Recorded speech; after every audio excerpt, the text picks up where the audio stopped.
Today's February 16th, 2015. We're at the National Infantry Museum at Fort Benning, Georgia, just outside of Columbus. My name is Joe Bruckner. I'm a volunteer with the Atlanta History Center. And with me is Tony Hilliard, who is also a volunteer with the Atlanta History Center, and Sue Verhoff, who is a senior archivist at the Atlanta History Center. And also, we're honored to have Jordan Beck, who is the film multimedia production specialist at the National Infantry Museum.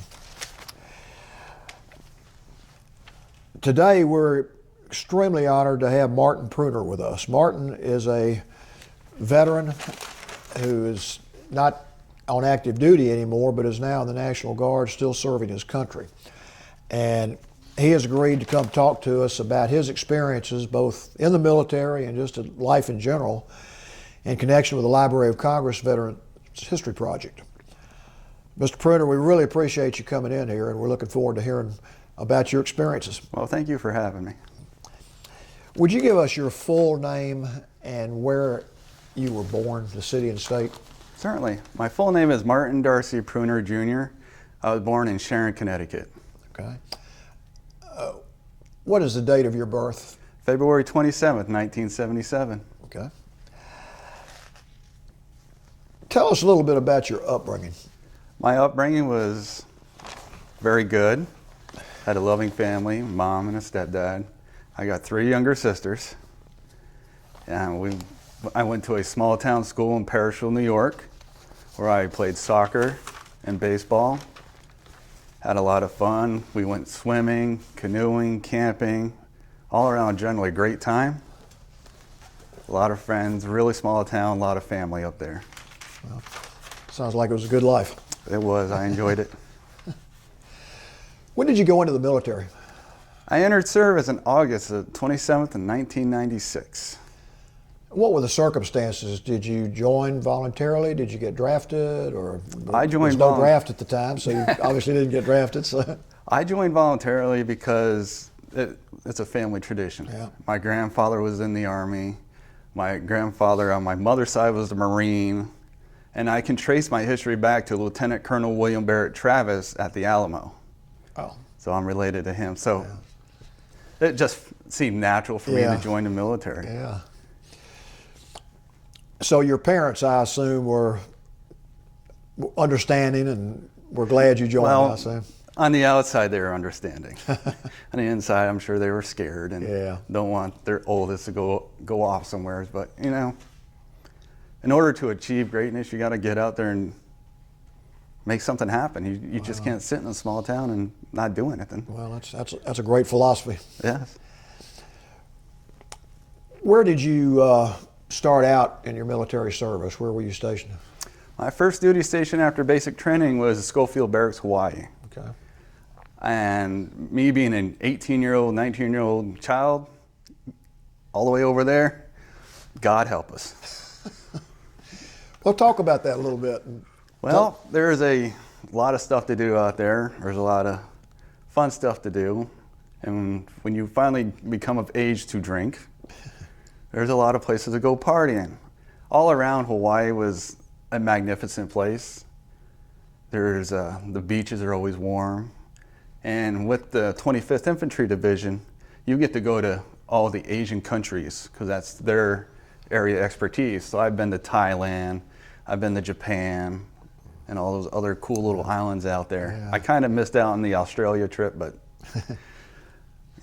Still got time. Still got time. Why don't you just go through your experiences in the military and talk about what you are interested in as far as your experiences, what you would like to get on the video, and just give us an idea of what you did, when you did it, and where you did it. Okay.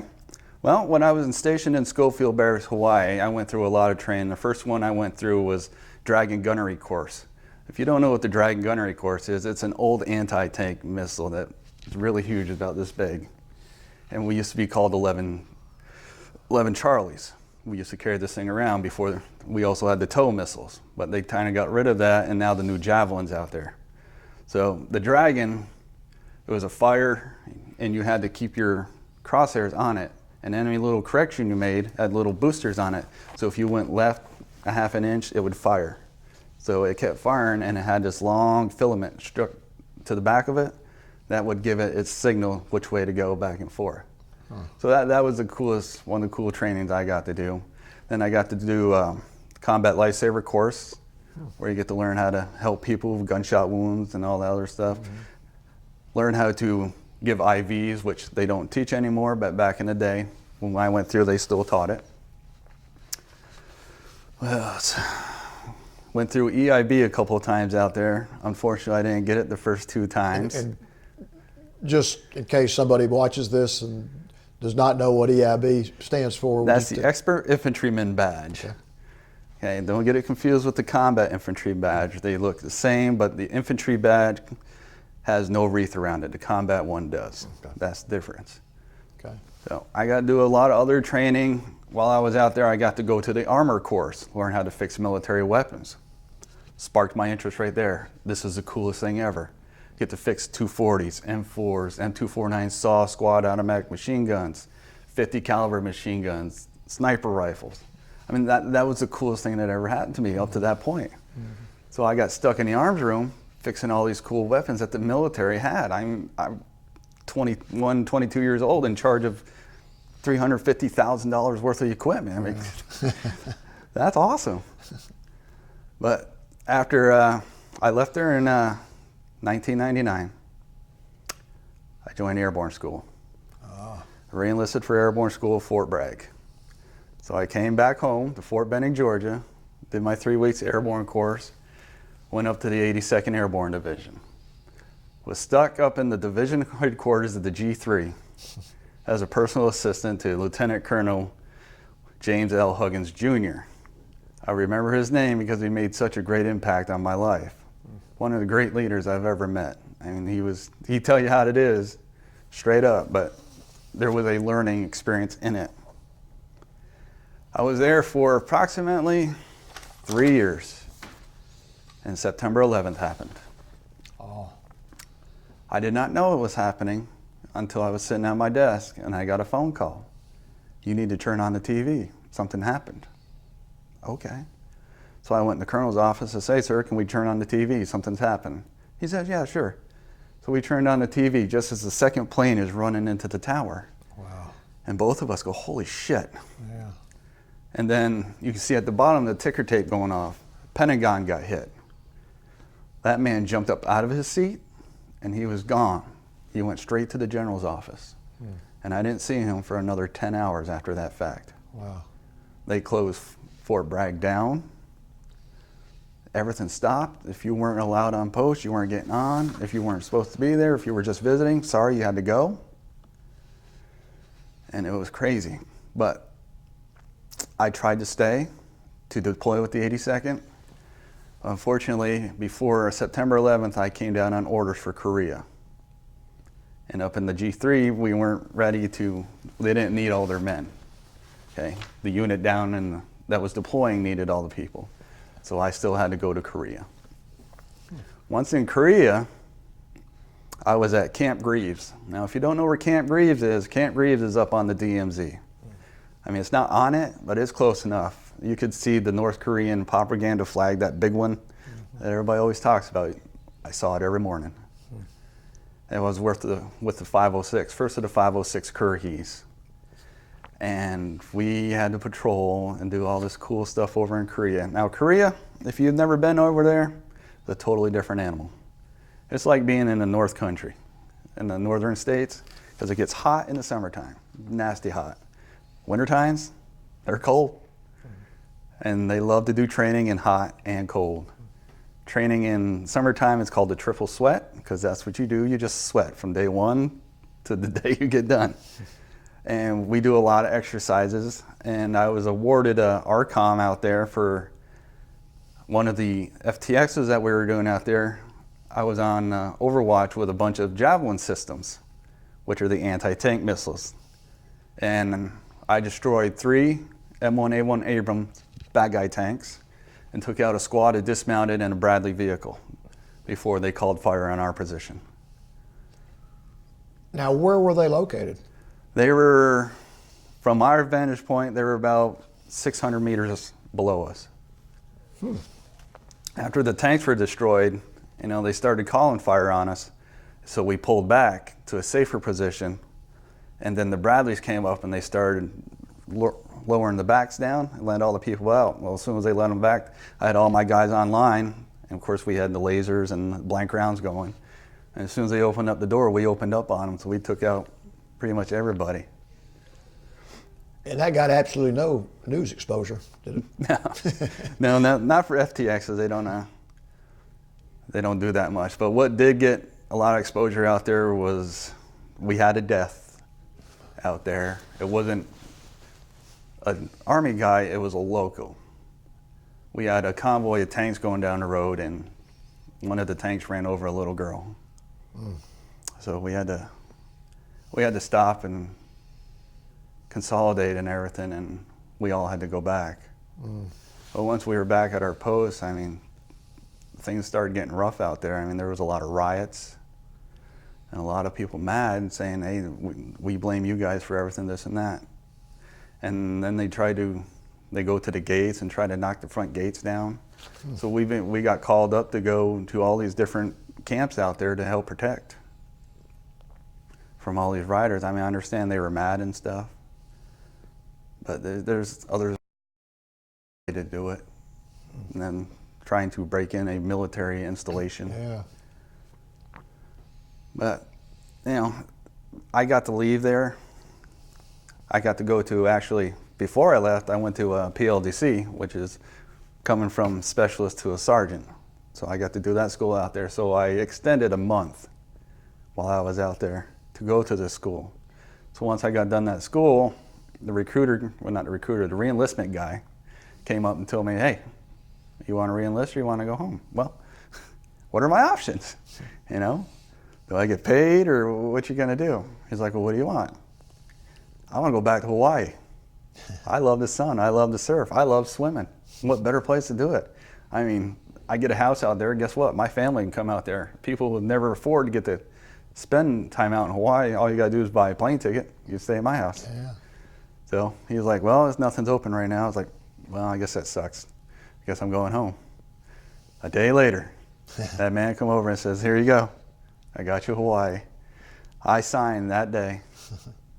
Go back out to Hawaii. Okay. So that was a good point. And I went out to Hawaii, and I got there. I was in replacement, learning where I was going. I went on the website to see what units were still in there and who was in charge.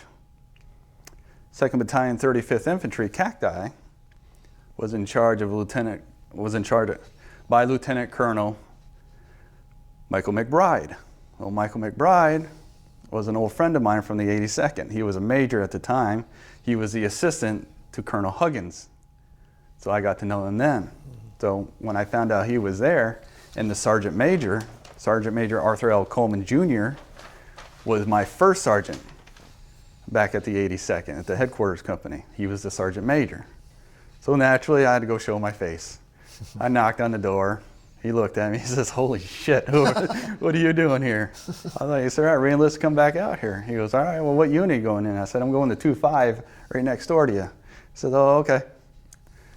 So we chatted and talked, and I left and went back and did the rest of my in-processing. The next day, went to pick up my orders, 2nd Battalion, 35th Infantry. I got changed. Okay, cool. So I report in. He's like, I'm going to stick you down in Charlie Company. Charlie Company, 2nd Battalion, 35th Infantry. Now, if you know your history, Charlie Company, 2nd Battalion, 35th Infantry started the death card, the Ace of Spades. A bunch of lieutenants out there in Vietnam got together and said, hey, the Vietnamese think that's a bad luck card.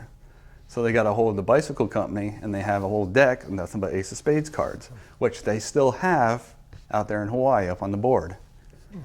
So every time we had everything, we had a card made up of sheet metal, had the Ace of Spades on it. So we were the Ace of Spades, which was cool because that was history. Nowadays you can't leave death cards, because it's too PC now. But to be part of that history Yeah. was so cool. Yeah. And I spent 8 years out in Hawaii in Charlie Company, 2nd Battalion, 35th. I deployed 3 times with them. First deployment I ever went on was Afghanistan. Never been anywhere like that before. Afghanistan is its own animal. If the TV don't do it justice, they show you a lot of the urban areas and a lot of the built-up areas. Not where we were. We were out in the mountains. We started off in Kandahar, and then we went up to Kalat, which is about a 3-hour ride north of Kandahar. And it's desolate. It's in the middle of nowhere. You see poverty at its lowest. I mean, there's just kids eating stuff off the ground. Just nasty stuff. You could eat an apple straight to its core and you throw it down, they'd pick it up and finish it.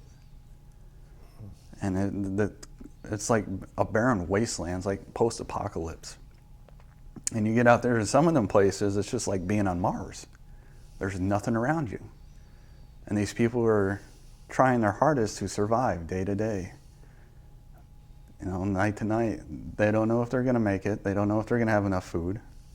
And we're trying to help them. I mean, when you roll into a town and the whole town comes out and cheers, I mean, the feeling that you get there is euphoric. Yeah. I mean, you're helping these people to make a better life for themselves.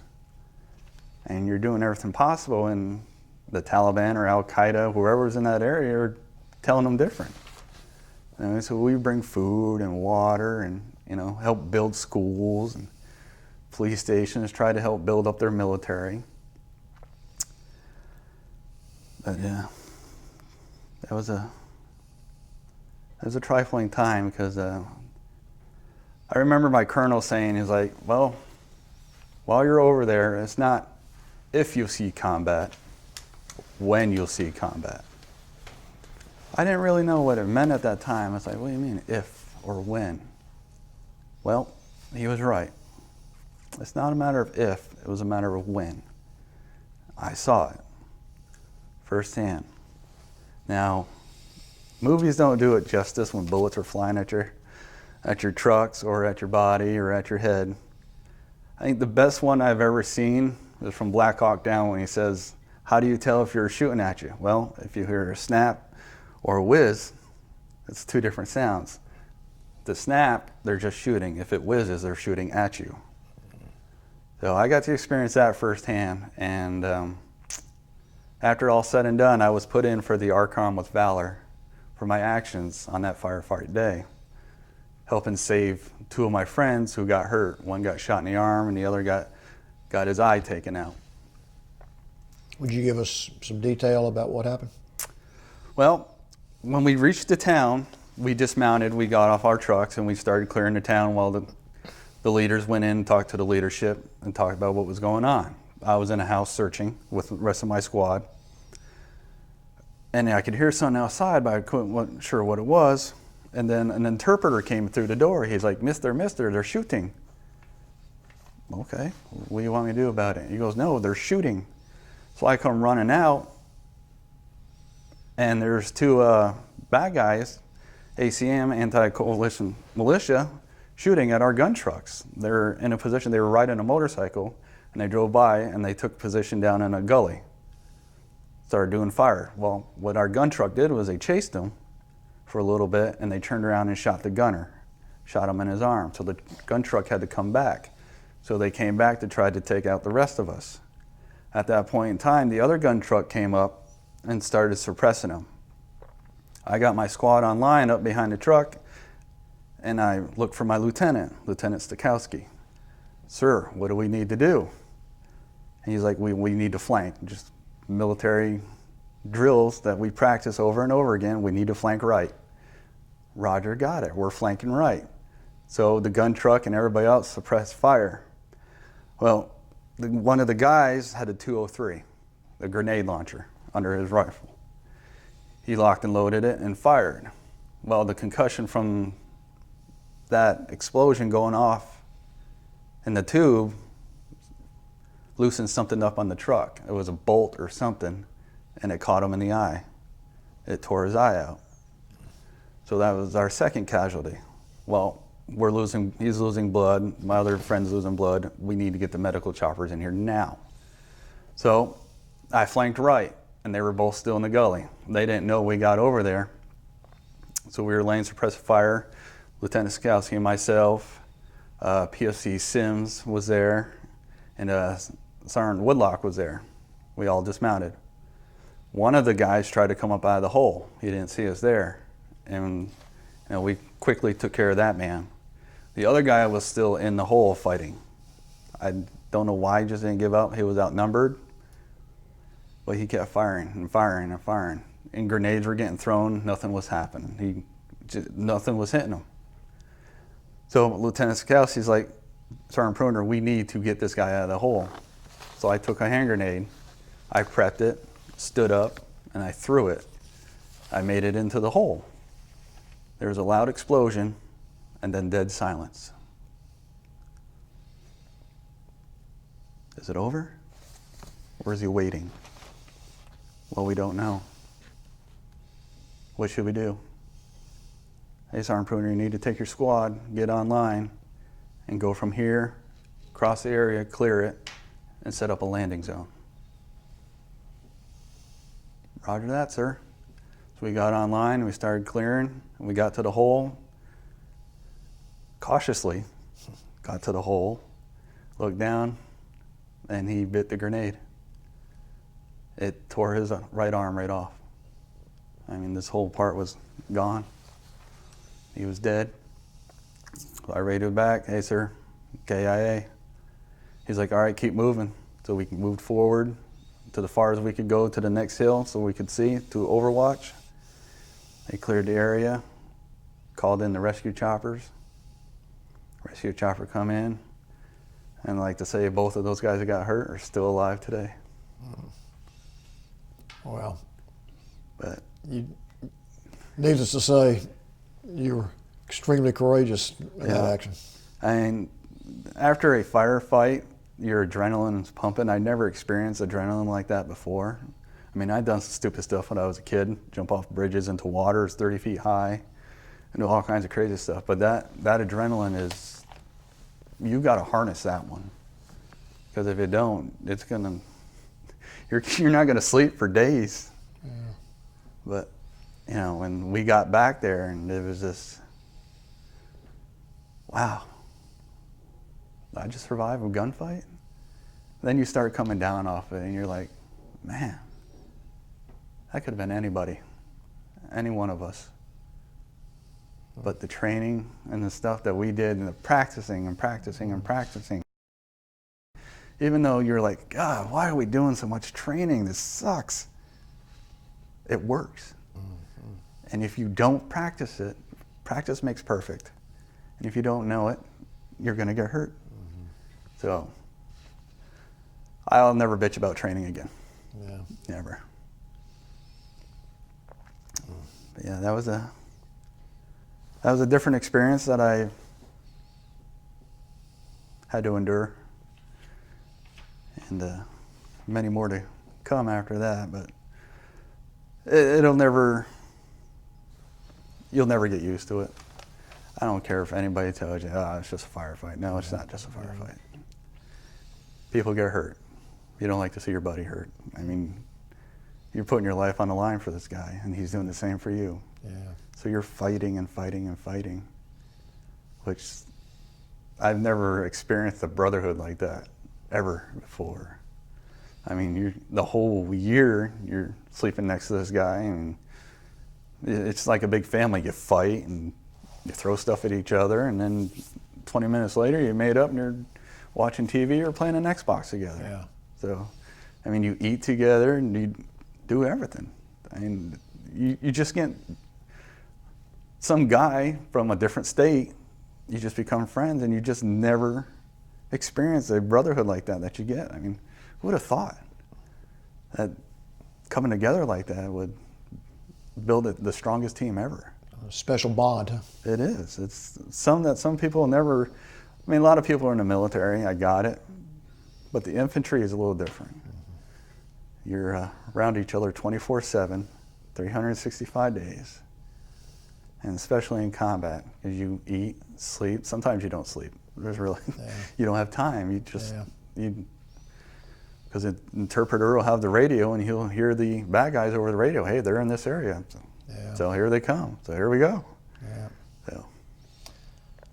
Well, continue on with your experiences. That was a pretty amazing story you've already told. Just tell us some more about the rest of your tours.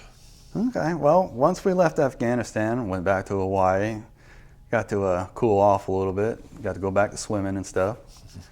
We got the orders that we were going to Iraq. Now, when was this approximately? What year? Let me see. Afghanistan was 04 to 05, so Iraq was 06 to 07. Okay. If I remember right. That's right. Okay. We deployed to Iraq and we went to Kirkuk, which is in the northern part. Not a bad area. We got to stay on a main Air Force base there. A lot of fun. I mean, we had a building to sleep in, we had hot food, and we were like, man, this is the coolest stuff ever. This is a totally 360 degrees from Afghanistan, eating MREs or, you know, whatever the local we bought at the local store. Yeah. Flatbread or some goat meat. That, you know, doesn't quite go well with you, and you drink the water, and next thing you know, you're on the pot for 3 days. But Iraq was fantastic. Hot chow, we had a PX, you had a gym, you got to go use the phone all the time. And we did a lot of patrols out there. You know, and the town was very well secured. And we didn't see much action until October 15th. The convoy of ours had our commander in it, had a good friend of mine, Jonathan Lutwins, he was up in the turret, had the XO, Lieutenant Joshua Dees, and the driver, they got hit by a VBIED. Now a VBIED is a vehicle-borne IED. That's the suicide guy that drives your car into something and explodes. Well, he got into the convoy and he hit the first truck. That's where the commander was. And they detonated. From what I was told, my buddy Jonathan Lutwins died instantly. Lieutenant Dees got blown out of the truck and got sucked underneath. But he was still alive. So they brought him to the medical station where the helicopter came. And I remember my first sergeant telling me to go back to his room and get the picture of his son.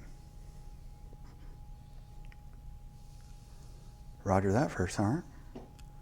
So I ran back, found the picture. And I gave it to him, and he ran up just before they put him in the medical chopper, stuck it in his hand. Well, he didn't make it. He died on the way to the hospital. He's a good friend. But I remember, I don't know if it helped him out or not, but what I do remember is he was supposed to go to ADVON, which is the advanced party. And I know his son just came out to visit him. It was a few short weeks. He doesn't get to see him all the time. So I was like, sir, I'll be more than happy to go ADVON for you if you want me to. That way you can spend a little bit more time with your son. He's like, no, don't worry about it. I got it. Again, sir, I will go in your place. I get to see my family all the time. Enjoy yours. Well, I finally convinced him to let me go. So I hope that helped him. I'm sure it did. But that was the one of the biggest things that happened. And then we had a helicopter crash. Our scout platoon, 2 helicopters went down. No survivors. We lost 14 guys in one day. You just never know. From that point in time on, I was like, I got to live my life. No regrets. Don't hold grudges. Don't be mad at everything or the world. You got to be happy all the time. Because over there, you just don't know. Here we are, we thought nothing happened up until 3 months before we were supposed to leave. And all this crap happened at the same time. So, and that was a hard one too, because a bunch of the guys that were killed were from our company. You know, they needed people, so we sent them over there. A good friend of mine, and it's just hard to watch their casket go by you, draped in the American flag, board an airplane.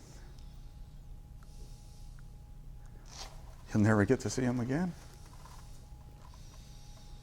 Talk to them, have fun, pick on them, you know. It's a reality out there that most people won't understand. And when you come home,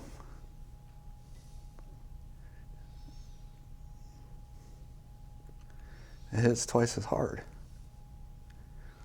Because then you get to see the family.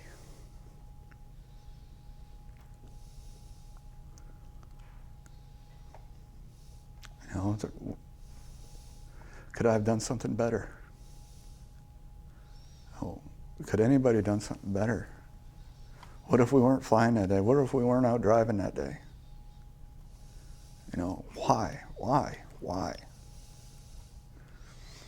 It's just war. It happens. Nobody likes it. And to see the grieving families, it's like, man, I got to do better. I got to do better for me, so I can come back and hug family members and stuff like that.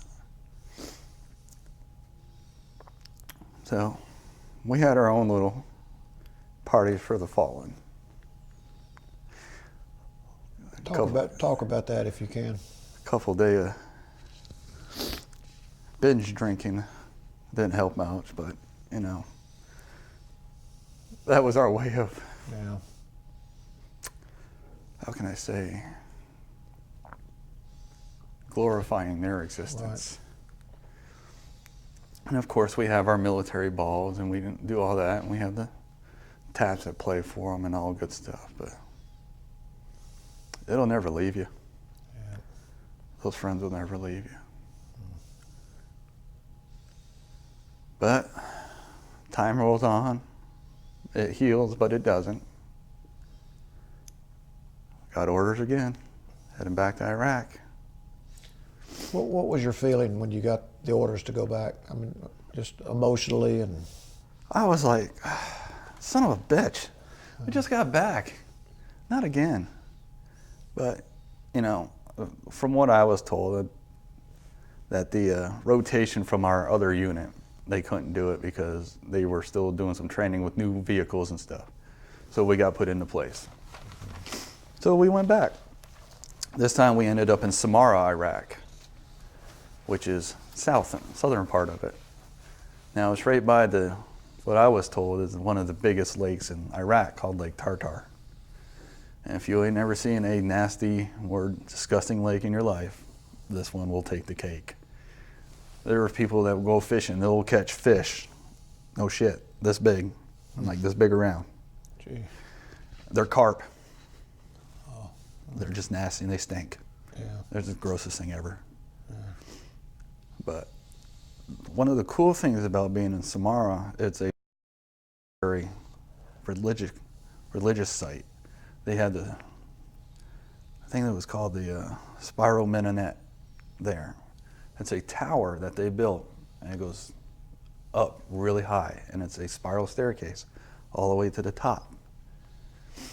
And it has a lot of religious stuff for the Muslims there and all that stuff. So it was kind of cool to see that. And one of the domes that they had there for worshiping had gold on it. Well, that was very cool. Well, the bad guys took all the gold. Stole all the gold from the mosque. But it was still cool nonetheless. And again, we got there, we did a lot of patrol on it. It's a lot more, where we were, it was a lot more desert. We went into the town a couple times when we could. But our sector was more the outer lying area, the desert part. And again, so we'd drive out there hours upon hours to get one little town, jump out of your truck covered in dust, and just meet these people that are glad to see you. Yeah, talk about the people and their reaction. And the people are a very different breed. I mean, I still don't understand some of the stuff they do, and it's not my place to. But a lot of them are very receptive to us. They like that we're there. They like that we're trying to help them, or we're trying to help them. You know, especially the kids. And we'd go around, help build schools, and hand out soccer balls. We must have handed out 1 million soccer balls, because that's all everybody wanted, soccer ball, soccer ball, soccer ball. Mister, you got soccer ball? Hold on, man. Let me get out of the truck. And the girls, the girls want candy and little dolls and stuff. So, we'd always write back to the churches back home, hey, if you got any stuff that you don't want, these kids really enjoy this stuff, shoes, clothes, and we'd bring it out to them. And, we thought it was, well, Christmas. Yeah. That's the best way I can look at it. Because their eyes would be so bright, and it's like, wow, look at this cool stuff, the wonder. And it was like, man, that's the coolest thing ever, to help these people. The men are all trying to help out. We bring, again, water and food and help build schools and dig wells for these people so they can have at least decent drinking water. Because, again, they find water on the side of the road and they're drinking it, and it's like, no. Yeah. But we were there for a year, and time takes a toll on a person. And we had a suicide. In your unit? Yep, in our unit. He was a good friend of mine. Well, we didn't come be good friends until him and I went to Raven School together. And if you don't know what the Raven's one of those small little UAVs that you throw in the air, and you got the controller, has a little camera on it, flies around, you'd be like, there's a bad guy right there. Okay. All that good stuff. And quickly, we became really good friends. He was a cook. So on the last day of training, he cooked for everybody. He did lemon pepper salmon. Oh my God. That man can cook. And he was the coolest dude ever. But when you get over there, you don't know. You don't know what's going on at the home. Yeah. You don't understand. Because you're not there. You're not there to protect family. And as far as I know, something happened, and he just couldn't deal with it. And he shot himself. Gosh. So I think of him often, because that's the last friend I had that left me. Yeah. And I was like, man, how do I go on? I got to live for them. Keep their story alive. It was sad and heartbreaking. But, when we got back, we did our homage to them. Mm-hmm. The best way the infantry guys know how. A lot of beer and a lot of late nights. Yeah. And that was my last tour, because while we went back to Hawaii, I got orders. I guess they decided I was spent too much time overseas. He needed to come back to the States. I was like, all right. So I looked at my orders, they're like, you're going back home. I was like, ooh, New York? They're like, no, Fort Benning, Georgia, home of the infantry. I was like, oh, so cool. I get to Fort Benning, Georgia, go through all the in-processing stuff, and I get my orders. You're going to 2nd Battalion, 29th Infantry. Infantry again, huh? Oh, let's do this. Unbeknownst to me, that 229 is a training unit. 229 runs the machine gun ranges out in Sand Hill. They are instructors. So I got to be a 240, 249 SAW instructor for basic training. Now, my love for weapons up to this point has increased significantly. And to pass on my knowledge to all these young privates coming through basic training, infantry, non-infantry, I don't care who you are. The stories I got to tell them how the M240 was implemented into firefights and how we used it, what platform we used, either up on the truck or carried it. And to pass that on to them to say, hey, it's real out there. Been there, done that. You need to take care of this weapon system. It'll take care of you. So we teach them how to properly break it down, keep it clean, put it back together, fire it, correct malfunctions, and how to properly place it on tripods or bipods, whatever we were using that day according to their unit. So I spent 3 years doing that, and that was amazing. That was by far one of the coolest jobs I've ever done. I mean, I went through Airborne School. I mean, when you first look out the door in an aircraft and you're like 1,200 feet above the ground, you're like, what the hell am I doing? This is the dumbest thing I could ever do. But the green light goes on and you're just out the door. It's like, and you're hanging in a parachute 800 feet and you're like, man, what a view. This is the coolest thing ever. So, you know, and then while I was at Bragg, before I left for Korea, I got to go to Air Assault School. Now, Air Assault School, if you don't know, which is called dope on a rope. We slide down on a rope out of a helicopter. Or we prepare vehicles and supplies and we hook it up underneath helicopters so they can hover and take it away. Worst 14 days of my life. From day 0 to graduation day was nothing but running, push-ups, sit-ups, confidence course, road marches, training from 05 to 1900 at night or 7 o'clock. Well, back in that day, when I went through, we were still wearing woodland camouflage. So you still had to shine your boots.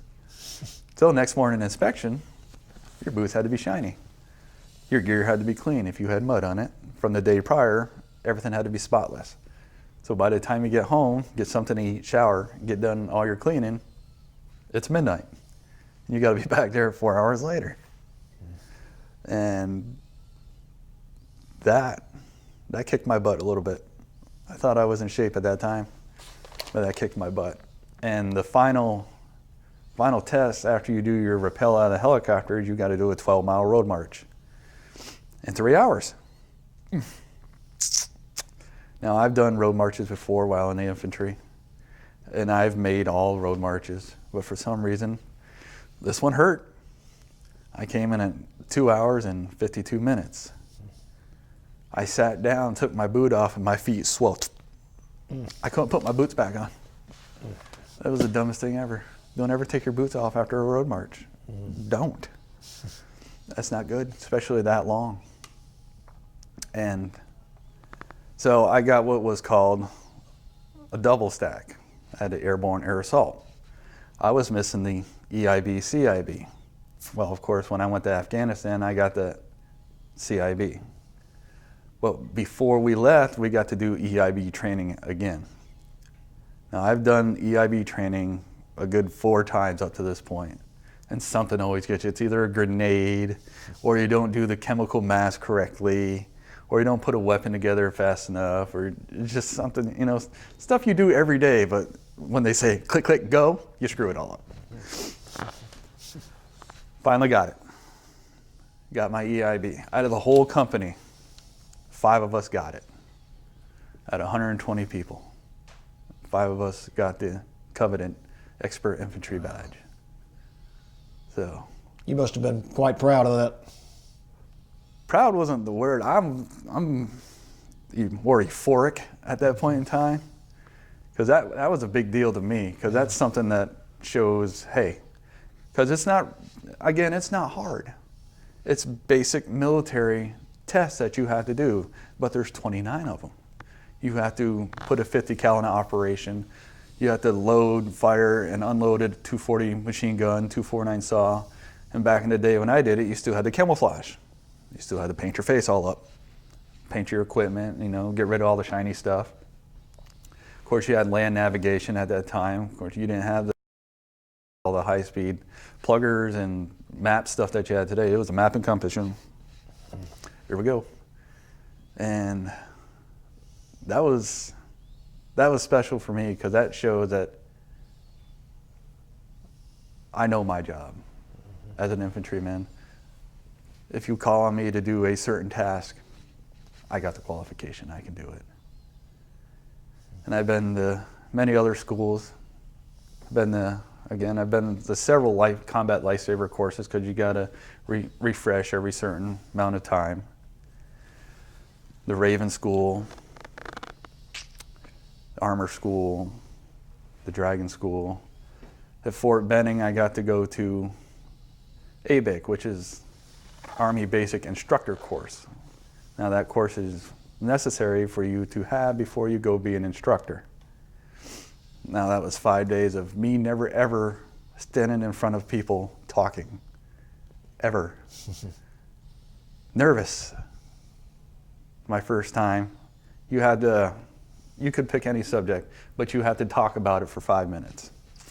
So of course, you know, I picked the weapon system that I was supposed to be teaching. I was so nervous, I did it in 2 minutes.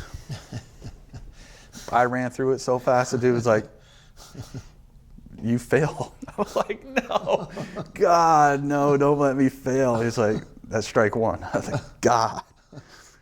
But just to stand in front of somebody and try to convince them and teach them that what you do, what you know, and pass that on. I've never stood in front of anybody. Everybody tell me, imagine them in their underwear. No, I ain't doing that. That's gross. Some people don't want to see in their underwear, I promise you. But I eventually got it. And I was one of the instructors that got picked multiple times when VIPs came across, because we have a lot of generals and foreign generals come by and, you know, want to see the training portion of it, and they all love coming and seeing the machine gun shoot. And every time somebody came, if I was around, I generally got picked to give the classes, because of the in-depth and the knowledge that I had of that weapon system was fantastic. And one of the coolest days at that range was the day we got to teach the people who make the weapon system.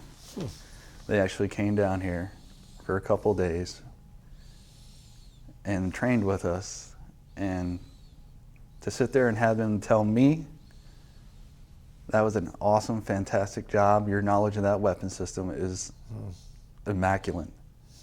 I mean, for the people who make this thing, to say that was a good high point of my life as an instructor at the 240 range. I want to ask you a little bit about after you got back from your last tour overseas, and you had some harrowing experiences and been in the line of fire constantly. Talk about what it was like the first 2-3 months. All of a sudden you're back, in effect, back home in a totally different environment. I mean, what did you feel every day? Well, you're on edge. I mean, it's every day. I mean, when you get back, our unit policy was you weren't allowed to drive for the first 48 hours. You could ride in the car, but you weren't allowed to drive. And the first couple months back, if you're riding in the car and you're used to riding in those big old armored trucks and you get a car on the highway beside you, hey, move over. I mean, you're just anxious all the time. You hear a loud bang or something, you know, or you be sitting there driving down the road and you see this car come flying up behind you. I mean, there's nothing wrong, they're just in a hurry. But what you're used to, if you see a car coming driving up that fast, that's something bad coming. And yeah, the first 2-3 months is very on edge. I mean, there's been, people getting fights with their spouses because you're gone for the whole year and mama's got to take over. There's a new set of rules, a new way of stuff being done at the house because you weren't there. Yeah. And mama had to be mama. She had to take care of the bills, and you know, and she had to play the father role. You know, and you see people that would come home and just fight because something wasn't the way that when we left. Yeah. It was changed. Yeah. We don't like change. So, but you know, if we were starting to feel that way, we'd always call a friend, call somebody. Look, man, I'm having problems right now. Could you come over? Hey, let's go drink a beer. Let's go do something. Let's go for a walk, and just talk. You know, and be like, hey, we understand. You know, we've all been there. We were all there. You know, it's good to have somebody to talk to that's been there. I mean, you go talk to people and be like, oh, so what it's like, and you tell them, they're just like, they don't get it. Yeah. That's why I like talking to veterans and stuff, and people that went before me in World War II and Vietnam, because they get it. Yeah. I mean, the times and the wars were different, but the bullets are the same. Yeah. Your life is on the line the same. Yeah. But there was a lot of depression first couple of months, because again, you're looking for that high, that combat high, and you get back down here and you just you stop. There's no more patrolling. There's no more going outside the wire. There's no more walking around, going to all these villages. You don't know if there's a bad guy around the corner, if there's a IED laying in the road. So your senses are maxed out. So when you get back home, you don't have to use those senses, but they're still at max capacity. Yeah. Yeah. And it's hard to come down from that. A lot of people had trouble coming down. Yeah. Like I said, there was a lot of depression, but to call a buddy up at 2-3 in the morning, hey man, I need help. I'll be right there. Yeah. So that helped me out a lot. I enjoyed that. How much longer did you stay in the military after getting back the last time? Let's see, I got back in 2010 from my last deployment, came here, and I was out by 2012. And did you spend the rest of the time at Fort Benning? Yes, I did. Once I got out, I was like, I didn't want to get out. There was a lot of downsizing going on. Because, you know, after the wars, the military loves to downsize. Old Crow veterans like me, you know, we fell in that category. So we got, I don't want to say kicked out, but, you know. Yeah. That's a harsh word, but, you know, removed, let's put it that way. And the military is all I knew. Kicking in doors, shooting the bad guys, that's all I knew. I enjoyed it. I mean, the infantry is one of the coolest MOSs ever. And now I'm not. What do I do? I mean, I guess I could have went to college on our downtime. The Army would pay for it, but I was just too busy having fun. So I went and talked to a reservist recruiter. I was like, look, the downsizing taking effect, and I fell in that category. Are you guys looking for people? It's like, of course. This is the reserves. We're always looking for people. I said, okay. So I talked it over with them, and they found me a job over in the 282nd Quartermaster Company in Montgomery, Alabama. Now, Quartermaster, if you don't know, is the supply line. They bring the food, the bed, all that good stuff. Now, here I am, an infantry guy, that's used to the hustle and bustle, and everything's got to be fast, done now, let's do it, let's go. We're sleeping in the mud, eating MREs, not sleeping. To this. Warehouses. Quite a contrast, huh? Yeah. You get comfy desk to sit at, chairs, 3 meals a day. Man, this isn't for me. Not used to this. But it's adding to my years in service. Yeah. So after I get done this stint in the reserve, I will have my 20 years. Yeah, okay. So I will be able to retire. Good. But it's hard to find a job once you get out of the military, especially if you're infantry and you don't have any qualifications after that. Yeah. I mean, I guess security job would have been good, but there's not a lot of those out there. Yeah.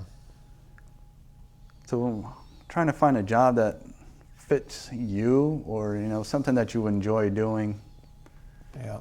it comes hard.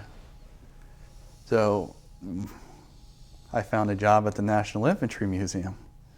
Believe it or not, I used to work here part-time when I first started. I used to run the EST 2000 as a part-timer only on weekends, because I had another job as a delivery guy during the week. So I did that for a while, and I got to go to school out in California, Camp Parks, California, to change my MOS from 11 Bravo to 92 Alpha, which is a supply sergeant. So while I was out there, I got a call from my boss, Steve McLaughlin, retired sergeant major. He's like, look, there's a full-time opening over in the IMAX as a projectionist. Okay, I'm down, let's do that. Yeah. So after I got back from school, I came back here, and I was a projectionist for a couple of months. And then Steve called me again. He's like, look, Leanne's leaving. She was the one in charge of, she was the assistant manager before me. She's going to go be a police officer here in Columbus. Do you want the job? I don't know anything about managing anything, to be honest with you. He said, don't worry about it, we'll teach you. Do you want the job? Yes, I do. Yes, I do. So that's where I'm currently at now. I'm the assistant manager to the simulations here at the National Infantry Museum. Well, that's got to be something sort of special for you, because you're involved in honoring men and women that Yes. put their life on the line like you did. Yeah. And to be up there at the EST 2000, because you're essentially an instructor again. You're teaching, because the EST 2000 is a system that new recruits get to train on before we give them real rifles and go out to the real rifle range. Okay. It's an automated system. The weapon's real. It has recoil and all that, but it shoots a laser at the screen. And to give people that experience of what their soldier did who just graduated, that have never shot before, have never seen these weapon systems before, and to have them come in there and experience what they did and enjoy what their soldier, I mean, the soldiers didn't enjoy it because you got a drill sergeant screaming at you 24/7, but up there we try not to scream at you. But just to see them, like, man, that was amazing, that was really cool. And you just sit there and go, well, that's the little things in life that just make people happy. Yeah. So, we try to do the best I can to make sure everybody comes out with a smiley face. And we're pretty good at that. Well, they're fortunate to have you in that job with your experience, too. Yep. Tell us a little bit about your family. Well, right now I'm currently married to Janelle Pruner, who is my high school sweetheart. Oh. Yeah, we went to high school together. We dated and went to the prom. And, well, we lost touch after I joined the military. And about 3 years ago, we got back in touch. Maybe 4 years ago. And the spark came back. So I ended up marrying her. So right now I got her and 2 stepkids. Good. Damon and Devin. They're about a year apart. One's 15, the other's going on 13. They're really some awesome little boys. I mean, they're like the coolest thing ever. I mean, they'll play it in Xbox One, a video game, like second nature. I mean, their hand-eye coordination is fantastic. I got to do this, which one to shoot, and they're like, I mean, they'll have the headset on. They're like, oh, he's over here. I'm like, man. I mean, I can't even use my cell phone. I'm like, trying to play Angry Birds. I'm like, oh man, this ain't working. But they are. Well, I don't know how much they know about what you did, but I know they must be proud of you. Oh, they know. And I got all my I Love Me plaques hanging on the wall and stuff from different units and stuff. So, you know, they asked the questions and I told them. Good. And they appreciate everything. And I got them into paintballing, which was a big hobby of mine. Yeah, okay. So to experience simulated combat with paintballs flying at your head, I mean, yeah, that's great. They love doing that stuff too. Well, do y'all have any questions before we continue? Sue or Tony? I would like to take a break. Yeah, sure. Yeah. I want to be sure before we conclude that you have every opportunity to say anything you want to say about anything. And so I'm going to just open it up to you right now, and anything you would like preserved on this record, just go ahead and say it. Okay, well, I would like to say thank you to all the veterans that came before me, the ones that risked it all, the ones that didn't make it back. I'd like to say thank you to my grandfather, who was in Korea in the Army, Staff Sergeant David Buckley.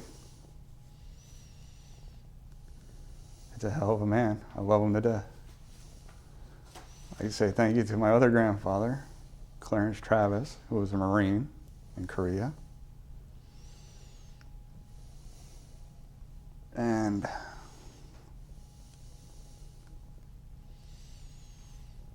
to all the families out there,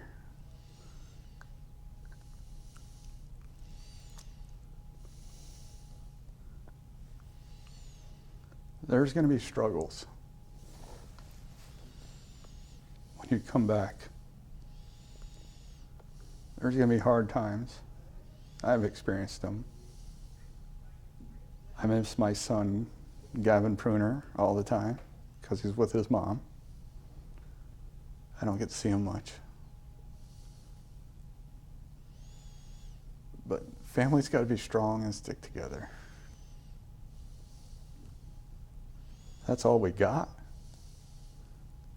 You know, if somebody comes back from war, they're not the same. I don't care who you are. I thought I was. I was like, it didn't bother me. It's not going to bother me. But there is different forms and different levels of PTSD. It's not always on the outside. It doesn't always come when you first get back. And I've been experiencing it for the last couple months.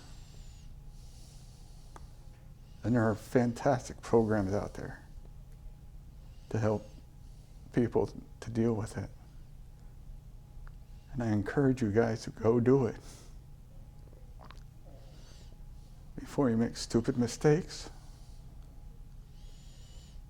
and lose stuff. Family, your life, you know, all your possessions. Seek help. Don't be ashamed. We're all in it. We were all there.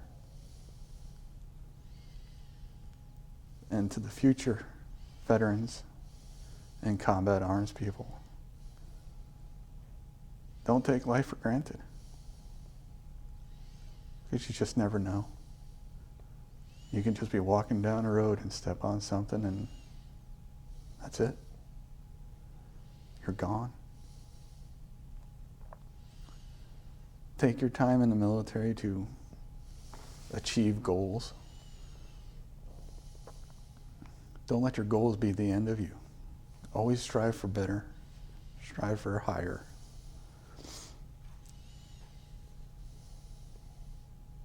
Stop bitching and complaining. You joined the military. You signed a dotted line. All right, do your time. Do it proudly. And then you can go on your merry way.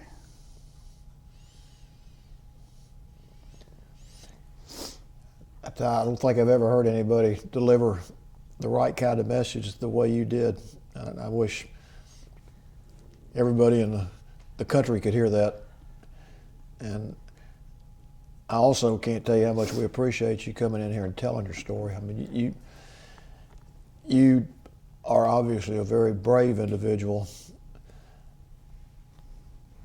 You've got your act together. You got your values. You've protected other people's lives, and you've seen your friends lose theirs. And it's never an easy thing for anybody. But the courage you showed when you were in combat and the courage you're showing right now, just sort of overwhelming to me, and I'm sure to everybody in this room. And I know your family's proud of you, and you should be proud of yourself. And I know I won't ever forget this day with you. And That's awesome. I just want to thank you for your service. I want to thank you guys for letting me tell my story and let me get some of that out. It's a great experience, and I enjoyed every minute of it. Good. Thank you. Thank you. You're welcome.